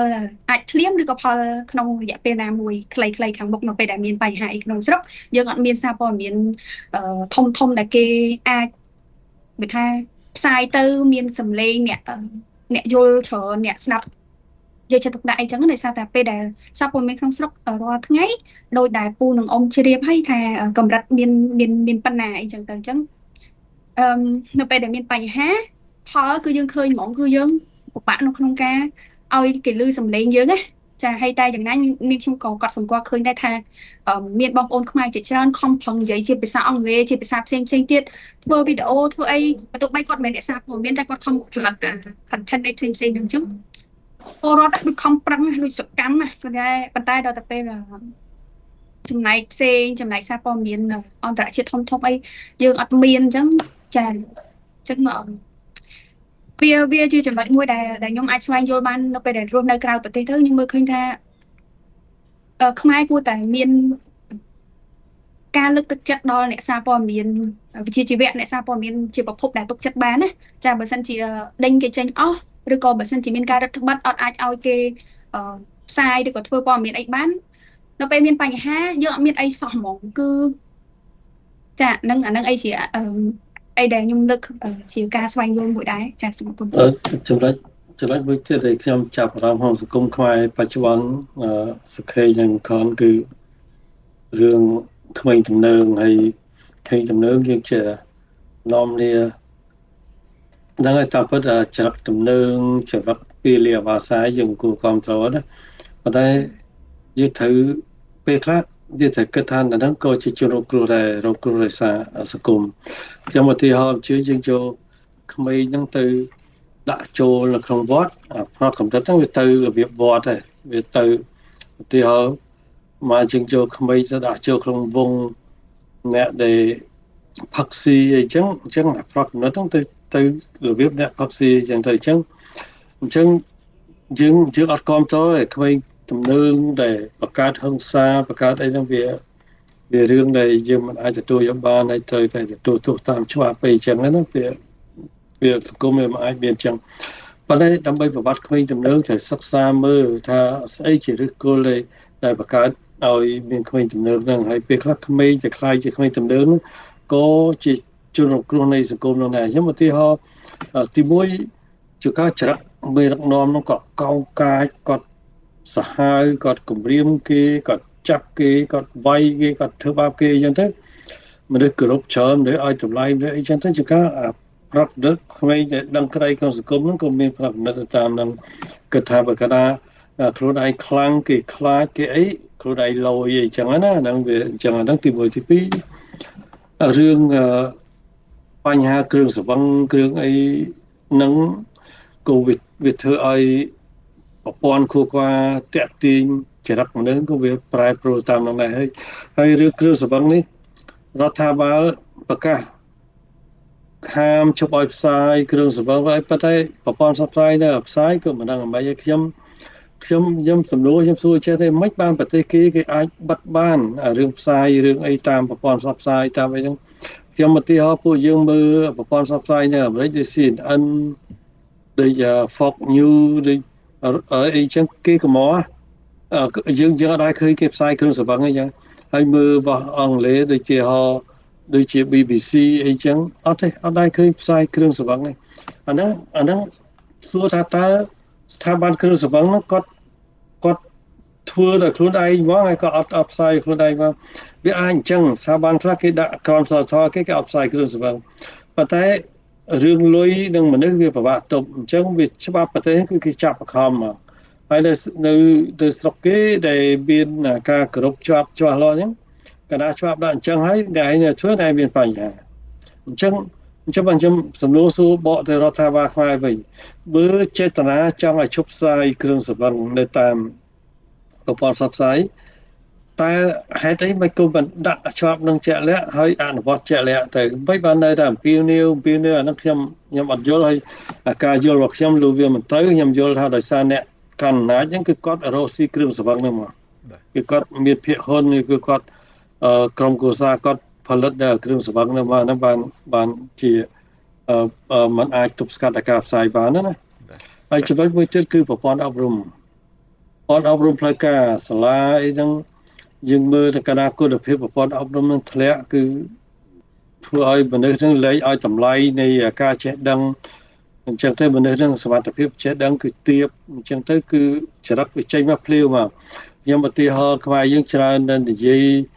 ច្រើនថាយើងឲ្យតម្លៃទៅលើអ្នកចេះដឹងហ្នឹងដោយសារយើងគិតថាអ្នកចេះដឹងមានចរិតទទួលខុសត្រូវមានចរិតដឹងខុសត្រូវមានចរិតធ្វើរឿងដែលសង្គមស្អប់មិនធ្វើរឿងដែលសង្គមស្អប់ខ្ពើមអីចឹងទៅអញ្ចឹងប្រព័ន្ធអប់រំផ្លូវការហ្នឹងគឺសាលាហ្នឹងខ្ញុំថាហ្នឹងវាជារឿងមួយដែលរដ្ឋាភិបាលត្រូវគិតដែរហើយមួយទៀតស្ថាប័នមួយទៀតដែលមានឥទ្ធិពលទៅលើការអប់រំផ្នែកគំនិតមនុស្សក្នុងសង្គមហ្នឹងគឺស្ថាប័នសាសនាហើយយើងមើលប្រសង់ខ្មែរវត្តខ្មែរថាដើរតួនាទីនៃការអប់រំប៉ុណ្ណាហើយថ្ងៃនេះទៅដើរតួនាទីបម្រើបកគេហៅដែលអ្នកប្រឆាំងឬក៏ក្រុមចោតប្រកាន់គេហៅថាប្រសង់7បក្រាអីឡើងអីចឹងទៅដោយសារយើងបាត់ស្តង់ដារនៃការអប់រំសង្គមនៃការអប់រំឲ្យមនុស្សមានសីលធម៌នៃការទទួលខុសត្រូវបាត់អស់ដូច្នេះចំណុចទាំងអស់ហ្នឹងអ្នកណាដែលទទួលខុសត្រូវគឺរដ្ឋាភិបាលដល់រដ្ឋាភិបាលធ្វើឲ្យសង្គមមួយដែលវាបាត់នៅប្រព័ន្ធអប់រំល្អនៅបាត់នៅភាពជាគំរូនៅក្នុងសង្គមបាត់នៅតម្លៃគឺទូនទីនៃអ្នកនៅក្នុងស្ថាប័នសាសនាដល់ចឹងទៅសង្គមនោះវានិយាយអញ្ចឹងមនុស្សជ្រើសរើសយកផ្លូវអ្វីដែលលយផ្លូវអ្វីដែលងាយផ្លូវអ្វីដែលសុវ័យដល់ចឹងទៅវាប៉ះពាល់ទាំងក្រុមគ្រួសារប៉ះពាល់ទាំងសហគមន៍ប៉ះពាល់ទាំងសង្គមហើយប្រជាពលរដ្ឋម្នាក់អាចចូលរួមតាមកម្រិតគ្រួសារប៉ុន្តែសួរថាឲ្យគាត់ចូលរួមទៅកែសង្គមដើម្បីកុំឲ្យសង្គមមានអញ្ចឹងគាត់ទៅរួចទេអាហ្នឹងគឺតួនាទីរបស់រដ្ឋាភិបាលហើយវារដ្ឋាភិបាលមិនធ្វើរដ្ឋាភិបាលគ្រាន់តែថាឲ្យឃើញថាអូធ្វើដែរហើយមិនចាត់វិធានការជាក់លាក់អាហ្នឹងទៅមិនរួចឧទាហរណ៍ដូចរឿងការបញ្ចប់ការផ្សាយគ្រឿងស្រវឹងអញ្ចឹងប្រជាពលរដ្ឋដែរទៅទប់ស្កាត់បានបើរដ្ឋាភិបាលគ្រាន់តែនិយាយចោលអញ្ចឹងចំពោះខ្ញុំការទទួលខុសត្រូវទាំងស្រុងគឺរដ្ឋាភិបាលបាទទៀងលើកឡើងខ្ញុំមានការចាប់អារម្មណ៍ចំណុច2ថាហេតុអីបានជាពីវនីវអត់មានសិទ្ធិភាពហើយចាត់ធានការផ្លូវច្បាប់ខ្ញុំក៏សង្កល់ឃើញថាបច្ចុប្បន្ននេះបើធ្វើពីវនីវអត់មានសិទ្ធិភាពទេគឺ 100% មានសិទ្ធិភាពទេហេតុអីទោះបីតែយើងមានច្បាប់ផងយើងអត់នៅមានសិទ្ធិភាពយើងមើលរដ្ឋធម្មនុញ្ញបានចែងថាកម្ពុជាអនុវត្តរបបជាតបតៃសេរីឧបបប៉ុន្តែតាមពិតជាក់ស្ដែងគេមើលឃើញថាប្រព័ន្ធបច្ចុប្បន្នរំលាយនៅប្រព័ន្ធឧបបសេរីភាពរដ្ឋធម្មនុញ្ញបានចែងថាសេរីភាពពលរដ្ឋជាម្ចាស់ប្រទេសនិជវាសនាប្រទេសជារបស់ខ្លួនឯងប៉ុន្តែយើងមើលឥឡូវពលរដ្ឋជាម្ចាស់ប្រទេសឬក៏អ្នកកាន់អំណាចជាម្ចាស់ប្រទេសយើងឃើញមានបញ្ហាចម្រូងចម្រាសរឿងចុះហត្ថលេខាព្រំដែនស្អីពលរដ្ឋជាម្ចាស់ប្រទេសនឹងនិយាយទៅចាប់ដាក់គុកហើយពិសេសទៀតបញ្ហាព្រំដែននៅថៃទៅរំលោភយកថ្មីដែលគេឃើញទាំងអស់គ្នាអ្នកដែលនិយាយព្រំដែនគឺទៅចាប់ដាក់គុកអាហ្នឹងមានន័យថាមានច្បាប់ពូលចែងផងនៅធ្វើអត់មានសិទ្ធិភាពចុះអត់មានច្បាប់អាហ្នឹងចំណុចទី1ចំណុចទី2រឿងគ្រឿងស្រវឹងនេះតាមខ្ញុំធ្លាប់តាមដានសេចក្តីព្រាងច្បាប់ស្តីពីគ្រឿងស្រវឹងបានចូលដល់ដៃគណៈរដ្ឋមន្ត្រីហើយប៉ុន្តែបន្ទាប់មកទៅបានរំលាយចោលវិញខ្ញុំនៅចាំដូចឆ្នាំ2019អានឹងក្រុមគេហៅក្រុមប្រឹក្សាពិគ្រោះនិងផ្ដល់យោបល់នោះគេបង្កើតអានឹងឡើងក្រោយពីរំលាយសកលជាតិគេបង្កើតនឹងឡើងដើម្បីផ្ដល់យោបល់ទៅឲ្យរដ្ឋាភិបាលនឹងធ្វើអីហើយបដិកិច្ចដឹងថាប្រព័ន្ធហ្នឹងគឺរដ្ឋាភិបាលបង្កើតឡើងគាត់តែជារូបជាហើយប៉ុន្តែក្រុមហ្នឹងបានហៅនៅពេលហ្នឹងខ្ញុំចាំក្រុមហ្នឹងបានហៅក្រសួងពាក់ព័ន្ធមកស៊ូរឿងគ្រឿងស្រវឹងហ្នឹងច្បាប់គ្រឿងស្រវឹងដល់ណាហើយអត់ចេញដល់ដៃគណៈរដ្ឋមន្ត្រីយូរឆ្នាំអត់ចេញបន្ទាប់មកលោកពេជ្រស្រស់កាលហ្នឹងគាត់ធ្វើជាវិធានគាត់សភាមួយខ្ញុំថាតាមរយៈលោកមកនិយាយនៅច្បាប់ហ្នឹងរំលាយចូលទៅក្នុងច្បាប់ស្តីពីសវត្ថិភាពចំណីអាហារតាមការស្នើរបស់ក្រសួងពាណិជ្ជកម្មឃើញទេច្បាប់សេចក្តីព្រាងច្បាប់មានអស់ហើយរុញទៅដល់គណៈរដ្ឋមន្ត្រីអនុម័តហើយរំលាយចោលវិញចុះបើច្បាប់ទាំងមូល រំលាយចោលឲ្យមកធ្វើពីវនីវនឹងមានសិទ្ធិភាពអត់វាអត់ទេហើយដូចខ្ញុំកាត់សង្កមកយើងឯងខ្លះមានច្បាប់ហើយវាមានច្បាប់ហើយនៅតែអនុវត្តអត់មានសិទ្ធិភាពអញ្ចឹងហ្មងអត់មានច្បាប់ហើយមកធ្វើពីវនីវវាមានសិទ្ធិភាពអាហ្នឹងពលរដ្ឋអាចចារណាបាននៅខ្លួនឯងមួយទៀតដល់ពេលយើងជែកគ្នាមួយរយៈនេះគឺមានភាពចម្រូងចម្រាសច្រើនណាស់រវាងការពិតនិងអត់ពិតអញ្ចឹងសរុបមកពលរដ្ឋក៏សួរអញ្ចឹងឲ្យគាត់យល់មិនងាយគិតមិនងាយយល់ថាអ្នកណាធ្វើពិតជាទ្រឹស្ដីព័ត៌មានគេមិនឲ្យយើងជឿទៅលើសារនយោបាយណាក៏ដោយនយោបាយឆាំងក៏ដោយនយោបាយកាន់អំណាចក៏ដោយគេអត់ឲ្យស្ដាប់លើតែសារនយោបាយឲ្យតាមការអនុវត្តជាក់ស្ដែងជាក់ស្ដែងយ៉ាងម៉េចរដ្ឋធម្មនុញ្ញយើងចែងអ្នកសេរីភូប៉យើងមើលបច្ចុប្បន្នមានភូប៉អត់ទេយើងអាចមានម្លាយការពិតបានតើបន្តនយោបាយគាត់ដើរទៅផ្លូវណាគាត់និយាយពីនីតិរដ្ឋតែបច្ចុប្បន្នមាននីតិរដ្ឋទេមាននីតិរដ្ឋអត់ច្បាប់បានចាត់វិធានការស្មើភាពគ្នាទេឥឡូវឧទាហរណ៍ដូចយើងលើកឡើងរឿងអ៊ុយវ៉ាន់ចឹងគ្នាជឿលើប្រព័ន្ធរដ្ឋាភិបាលបានយកលុយទៅដាក់ដល់ពេលបិទអត់ប្រវល់លុយឲ្យគ្នាវិញរងគ្រោះគ្នាទៅតវ៉ាចាប់គេដាក់គុកទៅចោលគ្នារឿងបិទផ្លូវបិទអីហ្នឹងប៉ុន្តែរឿងមួយដែលមនុស្សនៅក្នុងហ៊ុយវ៉ាន់យើងមើលធនាគារជាតិប្រកាសដែលទៅបង្ហាញមុខបឋមនោះគឺ 1300 នាក់ចឹងសួរថា 1300 នាក់ម្នាក់ក៏ដាក់លុយប្រមាណអ្នកខ្លះគាត់និយាយនៅក្នុង Facebook ដល់ទៅ 30000 ខ្លះដល់ទៅ1លានដាក់លុយទៅចុះ 1300 នាក់លុយប្រមាណអញ្ចឹងរវាងអ្នករងគ្រោះ 1300 នាក់នឹងគាត់តវ៉ាទីយុទ្ធធររដ្ឋាភិបាលយកមួយណាបានអត់រុញអាហ្នឹងដោះស្រាយគាត់ឲ្យទៅចាប់មនុស្ស2នាក់ដើម្បីគម្រាមកុំឲ្យតវ៉ាប៉ុន្តែសួរថាជាប់ទេឥឡូវនេះក្រោយពីគាត់បិទការតវ៉ានៅលើដីឥឡូវនេះពលរដ្ឋដែលរងគ្រោះចាប់ដើមនិយាយតាម Facebook ទាំងអស់អញ្ចឹងមានថាប្រព័ន្ធហ្នឹងវាអត់ចិត្តទេបិទគាត់នៅលើដីចូលគាត់ទៅប្រើប្រាស់បណ្ដាញអញ្ចឹងបណ្ដាញសង្គមនឹងជួយគាត់ច្រើនសរុបមកខ្ញុំធ្លាប់ជួបសង្គមស៊ីវិលធ្លាប់ជួបអ្នកជំនាញនយោបាយគាត់ថាសូត្រយល់ទេចង់ដឹងបន្ទាត់នយោបាយពិតគាត់គេឲ្យមើលចំណុច2ចំណុចទី1ឲ្យមើលតែមេដឹកនាំ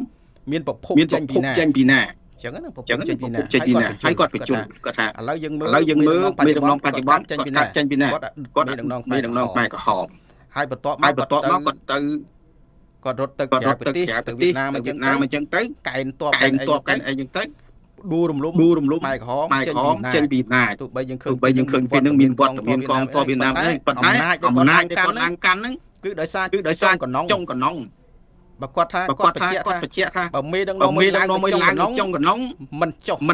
តាមការបោះឆ្នោតទេអាហ្នឹងគាត់បញ្យល់ទី1ទី2គាត់ឲ្យមើលការបោះឆ្នោតត្រឹមត្រូវទេក្នុងសង្គមជាតិតៃគេជំរុញដើម្បីមានមេដឹកនាំនៅទទួលខុសត្រូវចំពោះប្រជារាស្ត្រគេតម្រូវឲ្យការបោះឆ្នោតសេរីត្រឹមត្រូវយុត្តិធម៌ហើយគាត់ឲ្យយើងមើលទៀតបច្ចុប្បន្នសេរីទេត្រឹមត្រូវទេយុត្តិធម៌ទេបើអត់យុត្តិធម៌មេដឹកនាំមួយដែលកើតចេញពីការបោះឆ្នោតមិនយុត្តិធម៌អញ្ចឹងបច្ចុប្បន្ននយោបាយហ្នឹងនឹងដើរទៅលើផ្លូវអត់យុត្តិធម៌ហ្នឹងហើយអញ្ចឹងពលរដ្ឋស្រួលយល់ទេគាត់ថាស្រួលយល់ទេហើយពាក្យខ្មែរមួយថាល្អព្រះមានន័យថាបើមេដឹកនាំមួយកើតចេញពីការបោះឆ្នោតត្រឹមត្រូវគាត់ដឹងថាអំណាចគាត់មិនមែនបានពីប្រវត្តិទេចឹងបតនយោបាយនឹងវារអិលទៅរកក្រុមបកពួកគាត់ហើយវាលើកលែងតែប្រទេសដទៃដែលគេបោះឆ្នោតត្រឹមត្រូវសេរីយុត្តិធម៌អំណាចលើប្រជាពលរដ្ឋអាហ្នឹងបានមេដឹកនាំខ្លាចជីវរដ្ឋបាននយោបាយពីងាកមកបម្រើប្រជាពលរដ្ឋជាងឃើញប្រទេសសេរីមកដូចកូរ៉េអីជាដើមហ្នឹងឃើញពលរដ្ឋជ្រុងច្រាំងហើយមេដឹកនាំគេមានការទូទៅអ្នកខ្លះមកធ្វើការយឺតទៅ5នាទីវារត់ជន់ដៃជន់ជើងអាហ្នឹងគេបង្ហាញការទូទៅដោយសារតែការបោះឆ្នោតសុកគេហ្នឹងវាសេរីត្រឹមត្រូវយុត្តិធម៌អញ្ចឹងអំណាចទាំងអស់ដូចជាពលរដ្ឋហើយយើងបច្ចុប្បន្ន យើងមើលទៅយើងថាតើពលរដ្ឋអាចពិចារណាខ្លួនឯងថាតើអំណាចបច្ចុប្បន្នលើម្ចាស់ឆ្នោតមានចែងនឹងរដ្ឋធម្មនុញ្ញឬក៏មានអំណាចនឹងនៅលើអ្នកនយោបាយបើអំណាចនៅលើអ្នកនយោបាយស្អីទាំងអស់វាទៅតាមការចង់បានរបស់អ្នកនយោបាយអរគុណខ្ញុំថែមមួយហើយខ្ញុំអត់មាននិយាយទេប៉ុន្តែខ្ញុំថែមមួយម៉ាត់ទេខ្ញុំរឿងហ៊ុយវ៉ាន់ផេហ្នឹងពេលខនលើករឿងយុទ្ធសាស្ត្រសង្គមរឿងអយុធខ្ញុំរឿងហ៊ុយវ៉ាន់ផេនៅដកក្នុងបេះដូងខ្ញុំធ្វើឲ្យខ្ញុំមិនជឿរបស់ខ្ញុំចេះគិតហ្នឹងប្រជាអតិថិជនហ៊ុយវ៉ាន់ផេនាំនេះទៅតវ៉ាហ្នឹងពីនេះសម្ដេចហ៊ុនសែនសម្ដេចហ៊ុនម៉ាណែតជួយអញ្ចឹងហើយខ្ញុំចេះនឹកឃើញរឿងព្រេងខ្មែរនិយាយរឿងគេយកមាត់គេទៅប្រឹងផ្អិនរឿងចោលលួចមាន់តើផ្អិនពងអាសោយមាន់ណារឿងហ៊ុយវ៉ាន់ផេដូចគ្នាទៅរកសម្ដេចហ៊ុនសែនជួយប៉ុន្តែអ្នកដែលបោកប្រាស់គឺក្មួយសម្ដេចហ៊ុនសែនហើយដូច្នេះទៅជាពួកខ្ញុំបើមិនមានការផ្លាស់ប្ដូររបបទេកុំសង្ឃឹមថានឹងមានយុត្តិធម៌សម្រាប់ពួកគាត់ខ្ញុំតកតងមកហ៊ុយវ៉ាន់ផេនេះមានមួយចំណុចដែរក៏ប៉ិតពូបានលើកចំណុចហ្នឹងកាលពីបទសម្ភាសបទសម្ភាសប្រចាំសប្តាហ៍ព្រឹត្តិការណ៍ជាតិអន្តរជាតិណាហើយចំណុចហ្នឹងក៏ខ្ញុំមានចាប់អារម្មណ៍ដែរថាប្រជាពលរដ្ឋជាអ្នកបង់ពន្ធជូនរដ្ឋបានរដ្ឋមានប្រាក់ខែមានអីសម្រាប់ឲ្យត្រៃរាជការអាជ្ញាធរអីទាំងអស់នៅពេលដែលប្រជាពលរដ្ឋរងគ្រោះត្រូវគេបោកលុយពួកគាត់មានតែបញ្ចេញសម្លេងក្នុងការទាមទារឲ្យមានដំណោះស្រាយលើករណីរបស់ពួកគាត់រងគ្រោះចាញ់បោកគេហ្នឹងរដ្ឋាភិបាលមិនបានចេញមុខរកដំណោះស្រាយដ៏សមរម្យជូនពួកគាត់ហើយបែរជាយកកម្លាំងអាជ្ញាធរទៅបង្ក្រាបលើសកម្មភាពដែលពួកគាត់ចេញតវ៉ាអញ្ចឹងហើយអ្នកដែលទទួលប្រាក់ខែពីពលរដ្ឋទៅបង្ក្រាបពលរដ្ឋដែលខំបង់ពន្ធខំចំណាយលុយសម្រាប់ប្រាក់ខែរបស់អាជ្ញាធររបស់កម្លាំងទាំងអស់ហ្នឹងអញ្ចឹងអារម្មណ៍ហ្នឹងគឺពួកគាត់កាន់តែឈឺចាប់ទ្វេដងអាចចាញ់បោកលុយគេហើយខំចេញតវ៉ាសង្ឃឹមគីឡូបានដំណោះស្រាយបានលុយមកវិញមិនត្រឹមតែអត់បានលុយទេត្រូវបានអាជ្ញាធរដែលពលរដ្ឋខំអស់លុយអស់កាក់បងប្រាក់ខែឲ្យហ្នឹងបែរជាមកបង្ក្រាបពួកគាត់អញ្ចឹងអាឈឺចាប់រឿងលុយហើយអាឈឺចាប់មកគេបង្ក្រាបហើយអ្នកបង្ក្រាបហ្នឹងស៊ីលុយប្រាក់ខែរបស់ពីប្រជាពលរដ្ឋទៀតអញ្ចឹងអាចចំណុចហ្នឹងខ្ញុំគិតថាកាន់តែធ្វើឲ្យពួកគាត់ឈឺចាប់ហើយយើងដូចពូមានប្រសាសន៍មុនហ្នឹងថាអ្នករងគ្រោះម្ដងម្នាក់ក្រោមរូបភាពមួយនេះរងគ្រោះម្ដងហ្នឹងទៅអ្នកផ្សេងរូបភាពផ្សេងអញ្ចឹងទៅអញ្ចឹងខ្ញុំគិតថាវាទាមទារឲ្យមានវិថាដំណោះស្រាយមួយដ៏សមរម្យសម្រាប់ពួកគាត់ហើយក៏ដូចជាប្រជាពលរដ្ឋត្រូវការនៅអាភិបជាក់ស្ដែងនៃសន្តិភាពមិនមែនសន្តិភាពតែលើមាត់ទេសន្តិភាពផ្លូវចិត្តសន្តិភាពលើជីវភាពរស់នៅអីផ្សេងចា៎សូមអរគុណតន់ចង់បន្ថែមលើទៀងលើកតិចថាតន់នឹងហ៊ុយវ៉ាន់ណាថាខ្សែបងប្អូនសម្ដេចអ្នក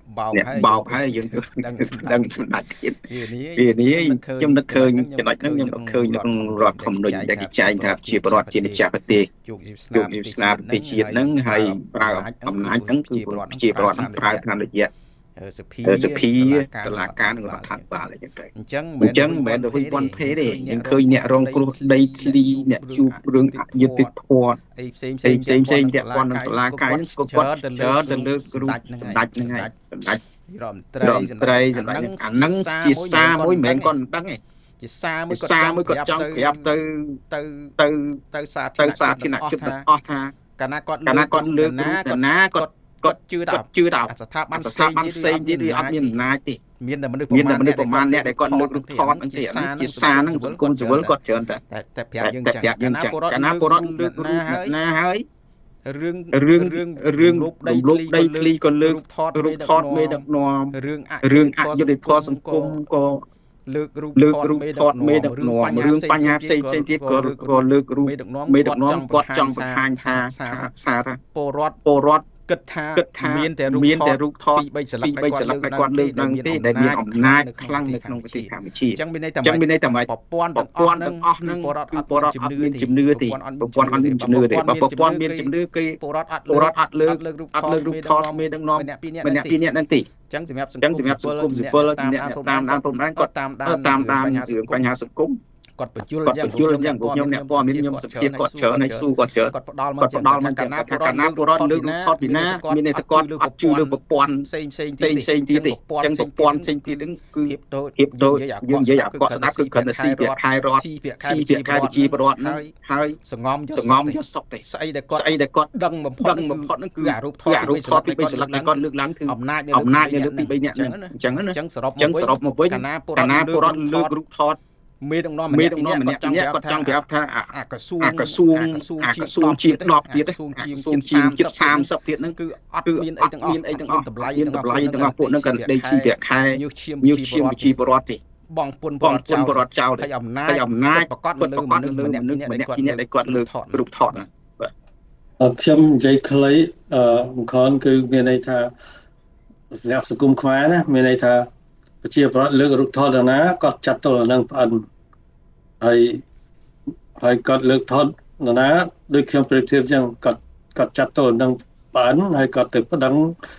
រឿងចោលលុយមន់ចឹងហើយក៏អត់ដឹងថាផ្អិនហ្នឹងកំពុងហូបមន់ដែរវា